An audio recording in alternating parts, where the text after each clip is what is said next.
more to the channel. Trucker Rod in the S.E.E channel here. And I made it up here right on top of the sitting tonight at the state line of Virginia and Kentucky. And where did that go off? Oh, on US 23 by Jenkins. So I would have, if I would have thought about it, took an photo out here. Very nice backdrop behind me, but it's dark right now. It's a little truck stop. Has about 8 or 10 spots. Right on US 23. I want to say I'm about from Bristol, hour north. Just south of me is a town called Pound. So I've got to make a delivery. My only mountain delivery. I got up early yesterday. Wasn't planning on getting up till about 3:30, 4 o'clock in the morning, but Mother Nature decided to have a change of heart and puke the white death of winter out. So I had to get up about an hour and a half sooner than I wanted to be. While we're here, if you guys can, hit that like and subscribe button as we're trying to grow the channel here, and would be much appreciated. Now, I have got my laptop, but Boy Genius here set up the live stream on my mobile, and I can't run it off the laptop. So going forward, now that I've got all the parameters to run the internet, and I got my laptop sitting over here in the fridge, but it's up, but I can't edit it out of the mobile and into the laptop. So here we are, but I want to do more of this on the laptop and able to bring more background stuff and screenshots and other stuff going forward. So anyhow, interesting weekend. How was everyone's Thanksgiving? And I slept most of Thursday. We didn't even do dinner. We did that Friday night. Miss Laura made a very good pineapple and honey. What did you make on Friday? Was it that roast, or was that the week before? I think that was the week before. But we didn't go out of our way to do a big dinner just for two of us. It wasn't worth the trouble, but we did have a good dinner on Friday. Friday, just did chores around the house, oil change on the wife's car. Saturday, she kept telling me, no, I'm going to go into the things about being a truck driver and having a CDL. But Friday, she kept telling me there's a snowstorm coming that is going to hit our home and the immediate area of where we live. And then she said by Tuesday, we should be seeing. Wednesday night was pork tenderloin roast. Friday was beef pepper steak. That's it. Yep. So yeah, she made a good dinner on Wednesday night when I got home. So she said, hey, up here in the Appalachians, you're going to be dealing with a lot of snowstorms, and it's been since I came out of Covington, Virginia, the Roanoke area, and up the 81 towards Bristol. All the signs have been saying winter weather advisory, and so we should be getting something tonight. I don't know, but I'm only a 20-minute drive from my customer. So here I am. And so I had the drive time, so I got up here so I could minimize if I'm going to be skating. Like I said, this is going to be the only adverse, if the snow does come, to deal with. And then from here, I just go back down towards Bristol and out towards Corbin and Middlesboro. So Saturday night, afternoon, evening, the flurries came, the snow came, and then came a shit show to where we both got up. She got up at 2, I got up at 2:30 yesterday, Sunday morning, and had a shovel. We had 14 inches of snow on the ground and it was still snowing. So I went out and dug a spot for the dogs so they could go potty out back, and then I just dug around the my car so I could clear it off and basically get myself to work. Now, the biggest thing is I already knew I was going to get up earlier. Didn't anticipate 2:30, but I was thinking about 3 o'clock ish. So 2:30, she was kind of like, "Yeah, you better take a look and have a mental negotiation of whether or not I want to head out or not, or postpone and take off on Monday." So I got out there. I took a shower and got everything, packed everything in the car, got the car warmed up, did the shoveling and that. Saw her and the dogs, kissed them goodbye and got in the car. And in my driveway, I moved the car length, backed up, said, "All right, will the car make it out?" Basically, with my fog lights on a Ford Fusion, yeah, I got out, got on the road. I had about 4 miles to get out to the main interstate. Once I did, um, that was plowed. So that seemed fine. I said, as long as the main roads are plowed, the interstate and all that, I said, I should be good. All I'm doing is trying to get out of Michigan. So she said later that day, yesterday, Sunday, that snowstorm fizzled out. It was all ramped up west of us, like Illinois, Iowa, Minnesota, Wisconsin, all got the brunt of it. We just got lake effect off Lake Michigan. Um, the funny thing of it is I posted speed limit 65 for trucks in Michigan. I boogied out around 50, 55 miles an hour until I got to the Indiana Turnpike down by Fremont. I jumped on there, ran across to go to, across to Ohio. Um, as soon as I hit the Ohio Indiana line, it was just wet roads. The snow started dissipating in about 20 to 30 miles into Ohio, turned into green grass, wet roads, like it was just a rainy October day all the way through Cleveland and so forth. So it was a good call. I'm glad I did it. So I'm not lingering out here a day behind, and got front running with the customers because they're looking for product before the Christmas holiday. They need to get stuff on their in their facilities so they can stay ahead of Christmas shoppers. So yeah, trip planning. You can be the best. I've always said, like this one guy said, to the two main things is protect your CDL from gross negligence. That's driving gross negligently in the truck, in your personal vehicle, not going out and doing street racing at home, not drinking and driving, speeding, because whatever you do at home affects your license. It also affects over here as a CDL holder. So protect your license. The second thing, and I can't stress this enough for years, and that is time management, trip planning. You need to figure out before I even got in the truck, I already have been running out my route in my head and having backup plans to where I'm going to stop, whether it's a bathroom break, whether it's overnight, truck stop, what is a second and third backup if that truck stop's unavailable. Whether I get delayed, break down, or weather holds me up. And then, of course, communicating with your customers that, yes, it's Sunday. I am on my way. I fought off the snow and I'm going to be there. When they open, I called just to give them a courtesy call. And that's the other thing, too, is all my customers, like tomorrow's customers, I've already called the 3 ahead and said, hey, I'm going to be here around this time tomorrow. I call all my customers. If it's a Monday delivery, I'm talking to my customers on Friday saying, hey, I want to be there in the AM, in the afternoon, but they know I'm coming. Um, it's having to take that time to know where you're going to go And the other thing too is my wife has got all these alerts on her phone.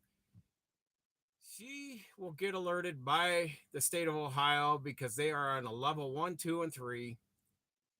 And level 3 is you got to be off the roads. Now, there was a high wind advisory, and they were shutting down all trucks that were on the Ohio Turnpike last Tuesday night into Wednesday. And I got, she told me, two of the people at work told me, sent me messages, hey, don't take the turnpike. They're, otherwise you got to park at a travel plaza, shut down until they lift those high wind advisories. And I had come up through the belly of Indiana, so it wasn't affecting me.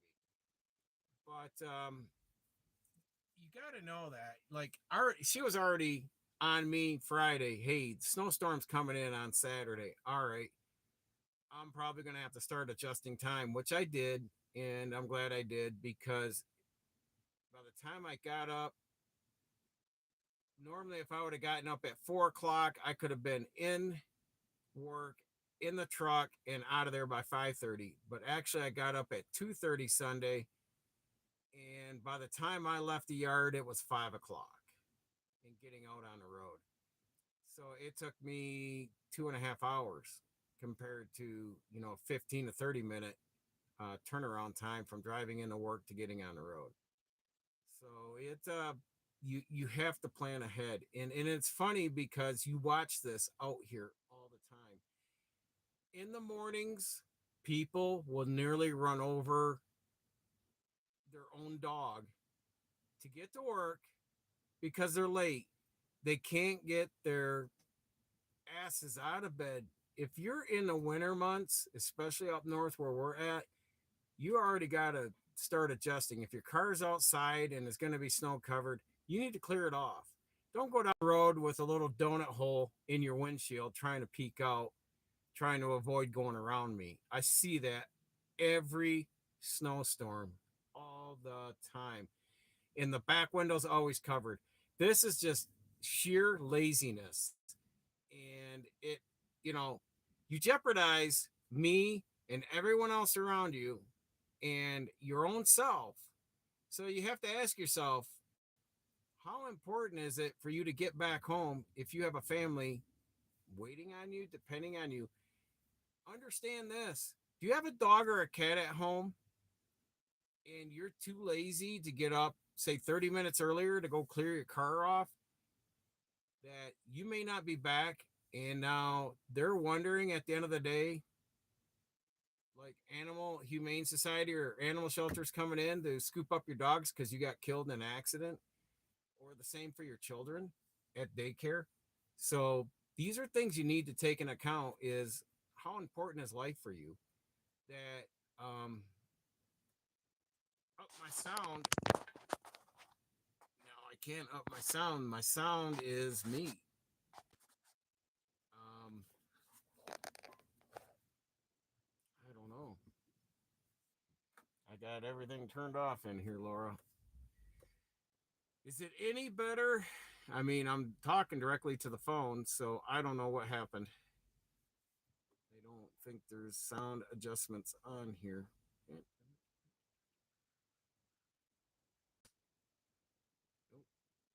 nothing I can do. So, do do do do do. But yeah. So I see this all the time, and and you wonder if just the sheer lack of planning seems to be fading in and out a tad. Carry on. It may be me. So my boss had where was it? Twinsburg, Ohio. There was I want to say it was a van, and I'll have to get that pic from him and post that, where a van actually had, there was like that much, I want to say a good foot or more snow, and they were just going looking through a little hole. And I'll have to put that on a community post if I can get them to send that to me. And it's just lazy crap like that where you need to. And like I said, I had said this in a couple streams ago that, hey, winter's coming upon. I got a telescopic wash brush on a pole and literally can stand on the ground and get the airfoil on this sleeper truck, on this Cascadia. And I can get the windshield, the lights overhead, everything up above. I get everything scraped down into the cowl and on the hood. Then I flip the hood up. Then I that way everything can get knocked down. I come up with my gloves and clear out the cowl and all around the windshield wipers. Just get everything cleared so none of that stuff is blowing up at the window when you're going down the road or chunks of snow blowing at you. You know, it's stuff like that. And it just you got to take the time. If you're going to be a professional, then you have to know that your equipment shouldn't be throwing that kind of such a large amount of debris out that you're impeding someone's visibility that is also trying to transport down the road, whether it's another truck driver or someone that's in their car with their family, you know, Sunday mornings when I leave out like that. So you don't want um, to be that person because that comes back on you and your company for not um, you know, having that stuff cleared. It's any more than when I used to run the Michigan gravel trains. Your back lip where your tailgate on the end dump, it's got to be cleared of sand, dirt, gravel. If you got that stuff still sitting there on a pintle hitch or anywhere back there, and it trickles and it bounces on the ground and hits someone's car, I'm liable because I didn't clear that debris back there. So that is very, very important that I take care of that any more than all this snow. So I did all that. And it was probably about 30 minutes of my time. And, you know, and it's the same with my personal vehicle. So that way I can see all around me, especially going down a snowy road. We couldn't see the lines. I mean, the roads were plowed, but you could not see where the white and yellow lines, anything. So it was basically almost like a one lane. But it was early enough in the morning, so traffic wasn't a problem, and it was smooth sailing until I got out of there. Um, but yes, carrying a bag of salt in the trailer for me, so I can throw it on my drives if I get hung up out here. I've got a little portable shovel that telescopics out. It's a snow shovel, excuse me, and I can drive. I've had to use it a couple times, mainly in my day cab, and of course clearing out other things while I'm out here working and stuff like that. Whether it's a customer's place and their loading dock, then I'll get out that shovel. But having the tools and having everything you need, the winter jackets, the fuel gel, the airline air brake stuff, dryer to put down the hoses if you got frozen water moisture in the air tanks of the truck or trailer. That way all that stuff can be taken care of. You need to be self-sufficient out here. You just can't just jump in the truck, take off, and if it breaks down, oh well, I'll just sit there and have a mechanic come fix me. And if it's just something that can take 5 minutes or less, or even a preventative maintenance that may take a couple minutes, will definitely keep your day flowing and hinder you from being for hours and hours sitting on the roadside. So there's so many trucks that have done that. Now there wasn't much in vehicles in Michigan, but the turnpike never disappoints. Now when I came across Indiana, I didn't see any, but once I hit the Ohio Turnpike towards Toledo and Cleveland, I saw 4 tractor trailers because, you know, probably high wind is the only thing I could think of. 2 of the 4 had Amazon trailers, and all 4 had Volvo tractors on them. So that says a lot right there. And I guarantee that most of the time, you're going to see the Volvos and, of course, these Cascadias are going to be the number 1 and 2 turds that get flipped over or ditched or jackknifed in a snowstorm. I don't know why. I don't have a problem with it, but then I don't overdrive the conditions. And that's the key thing is just this electronic stuff, this IT stuff in here is garbage for those conditions, for the weather. inclement weather, the snow and ice and all that, because you got ABS, you've got the computer trying, especially on these automatics, the computer trying to, excuse me, adjust the tractor, for the conditions.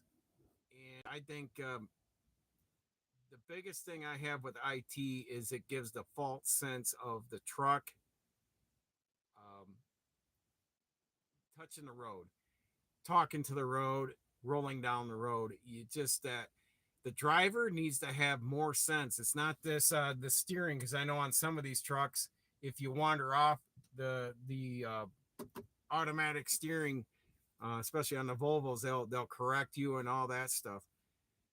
And the thing of it is if you're sliding, whether you're in a turn, like maybe you're exiting off a ramp, and that front end starts sliding across. That computer then is trying to adjust, and you're trying to overcome the computer, because then you're overreacting to what the computer's trying to do, and that's how a lot of this stuff happens. And people every winter now, everyone's like, why are there more truck flip overs? Why are there more accidents? It's the computers. It has left these guys with their left leg on the dash, phone in their hand when they go by me, or I pass them, and they are always doing that. They have nothing better to do. And these guys will be like, I am bored out here. I need to be on my phone. I need this and I need that. All we ever had back then, if you're lucky, you had an AM FM cassette player and a CB, and that was your entertainment. And now everyone's got to have everything going on, with these cell phones and that. And without it, hey, there's times I don't have cell reception, like um, to the east of here, going towards West Virginia, and I can spend a whole day up in the mountains and not have any cell reception. So it's basically my satellite of my Garmin, and just now that I've navigated through the mountains, I know where I'm going. Basically, just pay attention to my road signs, landmarks, and all that, and you just mosey on and just get to your destination, make the delivery, and go to the next. But there's just so many individuals out here who just lose their mind. And what do they what do they got a term for that now, Laura? What was that called, Laura? Nomophonia? Nomophonia. Nomophonia.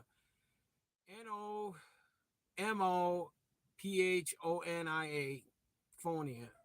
It's it, you know it's a term for a person that loses their mind and loses their shit when they don't have their phone in their hand. So yeah, it's we got to come up with all these new terms because of this electronic crap. Like I said, I'm just gonna say, I'll just go out there and I'll run circles around a lot of these guys, because hell, I'm gonna be 59 in a couple weeks. Um, I can live without this phone working every day. I can function at home without my phone in my hand every day. I don't need to be on the TV. I don't need to watch football. I have a good relationship with my wife. I'm at peace with myself, and I've got enough stuff to constructively keep me occupied and busy when I'm home and out here.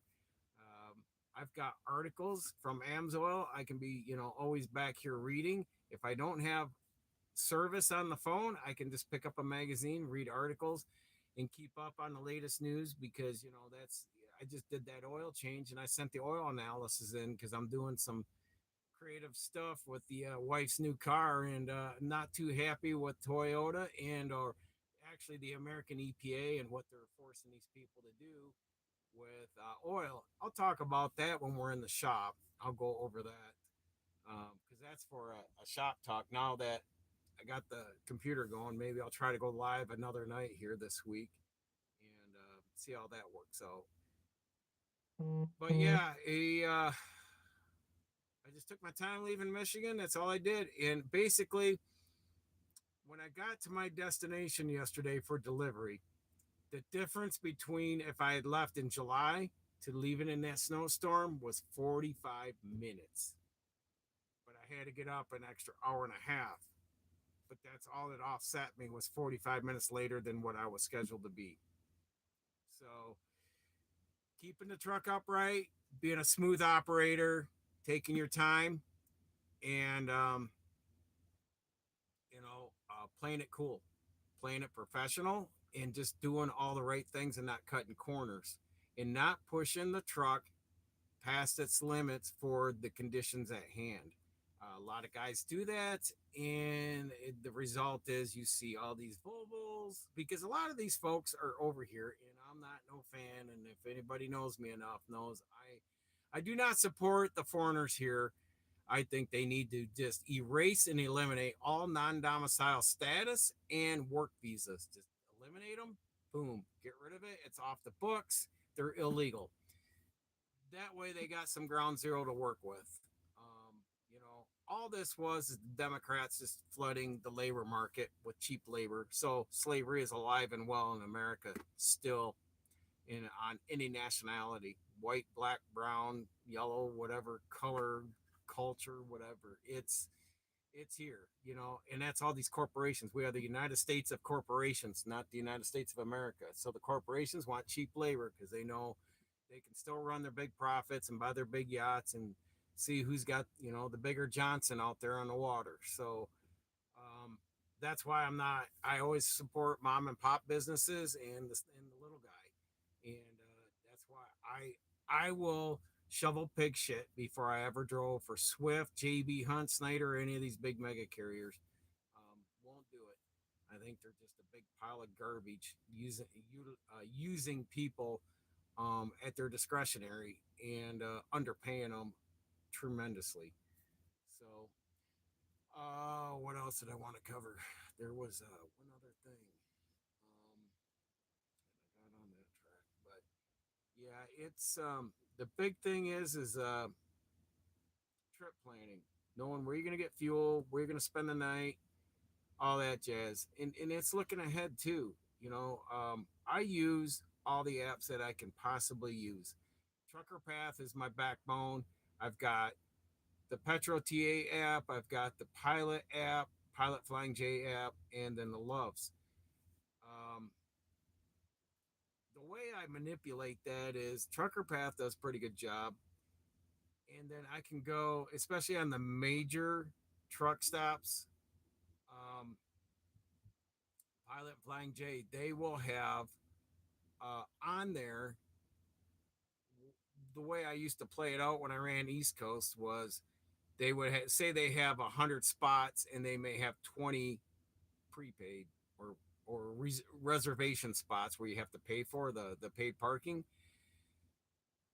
If those 20s get down to like two, you pretty much know if people are buying the paid parking, the free parking's already taken up.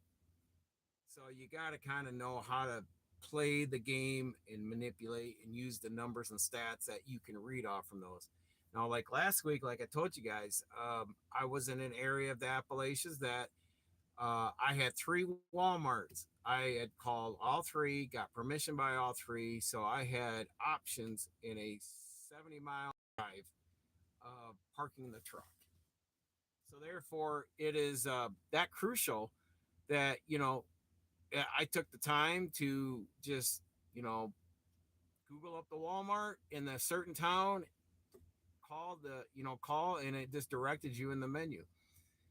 It doesn't hurt. It doesn't even hurt the small mom pop truck stops that, either don't have an app or anything like that. You can call them and say, I did that with Rudders when I stayed up in Duncansville, uh, 2, 3 weeks ago up in central PA. I called them. I said, hey, I see you guys there, but it's not giving me any feedback. Can you just look right out your window and tell me if there's parking? And they're like, yeah, like half the truck parking lot's empty. Cool. That's all I need to know on a Sunday. And that all took about 2 minutes. And it's just that initiative to, in your trip planning. And I got there and I had all kinds of choices of parking. So it's just that. And I just think a lot of people just don't take the time to do it because they find it as an inconvenience when they have to do homework to figure things out. They want everything done for them. If it is just a app or a click of the button on the phone, anything like that. Otherwise, please don't inconvenience me, world, because the no mo phonia is, take the phone out of their hand and just watch them go, watch their IQ just pummel. And I don't know. It's like out here when I don't have service, and there's a lot of times I just freestyle it when I'm in the Appalachians. I know where I'm going. I just go unless construction or something comes up. Most times they don't shut roads down. The only time that's ever happened is when heavy rains or high wind, and a tree may fall across the road, and they'll have the road shut down while they're chainsawing the tree and pulling it out of the way. They're pretty fast on that, especially when I go up towards Pineville from the MacArthur and Beckley area. And but other than that, uh, they usually don't shut the roads down. Um, can't say I've been in flash floods, and I've had water up to the top step of the fuel tank trying to get through a washout, and then backtrack to where I came from because you know all it did was get deeper and deeper into the abyss where me and four other trucks got held up going on. I can't remember. It was off the Otter. It was off I-79 going towards Spencer, West Virginia. And yeah, we got pigeonholed to where there was 8 feet of water, so all of us had to take a turn to back the way we came through all the freaking washouts and mud and water and all that. But we got all out of there, turned around. State police was out there soaking wet and full of mud because they were walking up the houses, helping people out of their houses, get them up on the road in the higher ground. But that's one time where you just can't, flash flood hits, you just don't know. Um, it came all within the state. What was that? Virginia State Police. What? So, anyhow, yeah, state police just said, yeah, it all happened within 30 minutes. So we got out of there. But that's one time, trip planning didn't matter. It just came too quick for anybody, even news, anything on the phone, anything to alert you. And but yeah, we've had a good week. Today's been sunny. I've had blue skies. I stayed at that in Beckley, West Virginia, at the Travel Plaza there by the Tamarack. I stayed in there yesterday. I got 670 miles in. I got 450 in today, but I've had blue skies and 45, 50-degree weather. So, really great day. Got a lot done. Yeah, don't know what else I can tell you, folks, but it's just trip planning and just having to get up sooner. Yeah, you're going to lose a little bit of sleep, but if you're in the north and you're dealing with winters and you're going to deal with snow accumulation, ice, adverse weather, it is so much more. Um, I want to say impeccable to just front run it, be safer. When the winters would hit, were when the wife and I were both working and I was in healthcare, I told her, I said, don't take the interstate during the winter months because there's too many rollovers and accidents in that area where we had lived prior. And I told her which way to go, and she could see. And it was always that one exit, that road right there. It would always just have cars in the ditch or flipped over or multi-car pileup. And I said, just this way, when you take the back, it was the back roads from our house to our work. It was probably about 10 minutes longer. But I said, if there is any road closures or anything, you got it out. You can take another side road, but once you're out on the interstate and you're stuck there until they clear it. And that could be hours. So I said, never take it in the wintertime. And we stuck to that for many years until we moved over where we're at now. But yeah, it's just knowing. And knowing is all half the battle of just being a smooth operator and being professional out there. And it's not like you got to have an ego about it or boast about it, but just, man, will it do you just wonders to get through your route and be timely on your deliveries. So even whether you're in the great summertime, July, to the ice and snow of winters that, I deal with from West Virginia all the way up to Michigan, I've had snow right up to the top lip of my bumper up in Rogers City and up by the in the upper peninsula of Michigan. I've been up to Sault Ste. Marie right at the Canadian border. And on a Cascadia, I've had the snow on the streets as high as the top of my mirrors, where you've got to nudge the front of the truck out into the main road just to look past the snow banks to see if anything's coming either way. And, that's the stuff we deal with. And then the winters will stay till like May. I've had snowstorms up in the Upper Peninsula in the 1st of April, and freeze up the lift gate and not being able to use it the whole route and jazz like that. So it's, you gotta have Plan B when you're in that kind of inclement area weather in states that give you that, any more than if you're out there in Colorado and it's a law that you must carry chains even if it's July. If you get stopped at one of the port of entries and they inspect you in July in Colorado and you don't have chains on your truck, it's a ticket. You need to have chains because no matter where you may go in that state, it may call for chains even in July.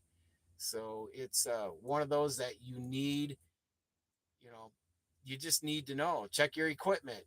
Switch your equipment over. If winter's like I did, I bought up some gloves. Got my shovel in here now. Carry some salt, jazz like that. You need to be on top of things.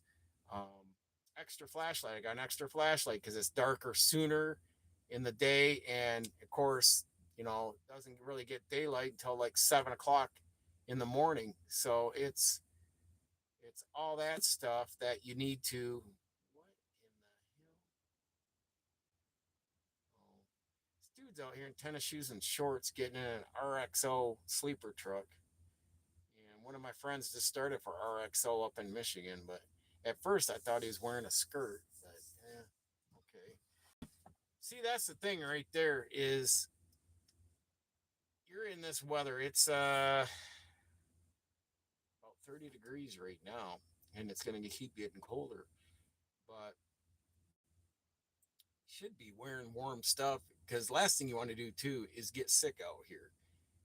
If you get in, whether it's an intestinal flu or a respiratory like flu, influenza A or something like that, and you're puking or you're coming out the other end or you got a fever and you got like bronchitis and all that. But I mean, if you don't dress for the weather, because 1 minute like yesterday was snow and cold, and then today's been warm and sunny. Um, you got to be consistent with your dress code. Even though it was warm and sunny, it was cold in the morning and it's now cold right now. And it just is so imperative to just keep your body healthy through all this and stay hydrated because the winter months, especially up at home, the air is way more dry. So like Arizona, your nose dries up, you start getting nosebleeds because it's so dry. We have to run a humidifier in the house just so we don't wake up with a dry throat, dry nose, and bloody noses and all that because of the dry air. It's really horribly bad, especially when it gets down to like 0 and 10 below zero. That air is so stinking dry. There's no moisture whatsoever around, and then the furnace is running to add to insult to injury. So that's the other thing. It's just eat healthier. Wintertime, the cold months up north, make sure you're eating healthy, not fast food. Make sure you're taking some vitamin C, and zinc. Those are the two combos I use. 1, 2. Usually start that around Halloween, and I'll just stay on a light maintenance of that through the winter, and it keeps the free radicals in your body tampered down, so you don't become more susceptible to getting sick. And that's the last thing you want to do is find yourself at a low truck stop like this, puking your guts out, having diarrhea from intestinal flu, or a chest cold, to where then all of a sudden you're calling, how many times have I seen EMS at truck stops because someone's gotten so sick and they already have underlying health issues, whether they're obese with heart conditions and all that. This exacerbates the problem. And then, boom, these people are getting hauled off to the hospital. So even like for me, I make sure the truck's secure, lock the back door on the trailer, do everything I can, because if something should happen to me, I want to make sure the truck is as secured as I can keep it. That the first responders and rescuers don't, if they got to come in and peel me out of the truck for whatever reason, that the truck is secured till someone can get to it. But it's just, you got to think ahead. It's always, and that's all I'm saying about that stuff, is just you got to be thinking ahead all the time. What's the worst case scenario, and how can you, make sure it's either preventable or secured in such a way that you know you're just moving along without any hiccups, any problems. You're always going to get them. I always get them, and things happen.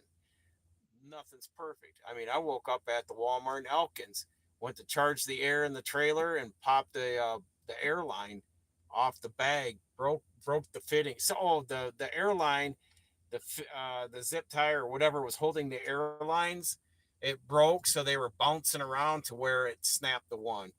So it held me up for 2 hours while the truck service had to come out and put new the brass fittings for it to go into the airbag base. They had to put all new ones in, so it wasn't anything I could fix. I was going to try to fix it, but I said no. This isn't something I have on hand. Is all the fittings for that? So yeah, it's just extra wiper blades. I've carried extra wiper blades because the snow and ice that builds up on them, as you guys know, on a tractor trailer, these on these semis, the wiper blades seem to just gum up with ice, and every once in a while you gotta. Hopefully, you got the heater blasting to heat the windshield up that they'll melt down, but yeah, after a while you got to stop, snap them, clear them off, only to get 5 miles down the road and they're back to where they are. But I've had wiper blades because of that happening break, and the rubber just flip right off there to where you're almost like metal to metal on the windshield or metal on glass. And so I carry spare blades, at least two. So that's always a good thing to have. And that's only because, and I've only had one do it in the summertime because it got so dry rotted because I wasn't using my wiper blades. Went to turn them on a rainy day, and it just tore off like paper. So, anyhow, folks, I'm going to let you go. The wife and I are trying to tamper out a fire that I'm trying to get done by midnight on one of my stock trades, and I got to get back with her on that. And seems to be fading. Oh yeah, I already read that. So yeah, I got to get that taken care of. I got to eat, and I want to get a good night's rest. I've been really adamant to make sure I'm getting decent rest out here. So um, otherwise, appreciate y'all being here. Tuned up my computer over Thanksgiving weekend. That's why I was saying we're going to be going forward with this laptop from here on out, and I just didn't have time to get the connection from the phone. The phone's going to run the internet on that instead of a router. We had a router, but it was probably about 10 times more expensive to have out on the road than just so she reset my plan on the phone. That way I can use my mobile hotspot and all that. Before I couldn't. It was just limited. But now I've got, and she said it's just pennies on the dollar compared to having a Wi-Fi router that we used to have at our other home. So now that it's all set up, it communicates with the computer great. So I'm good to go to rock and roll and all that jazz. So who knows? And I looked at it, and it looks like it's going to be a pretty cool feature to have to be able to be on that live streaming and doing things on the laptop than it is on this. So till next time, folks, stay safe, as we just been preaching about here. Continue educating yourself. Knowledge is learned, not taught. And we will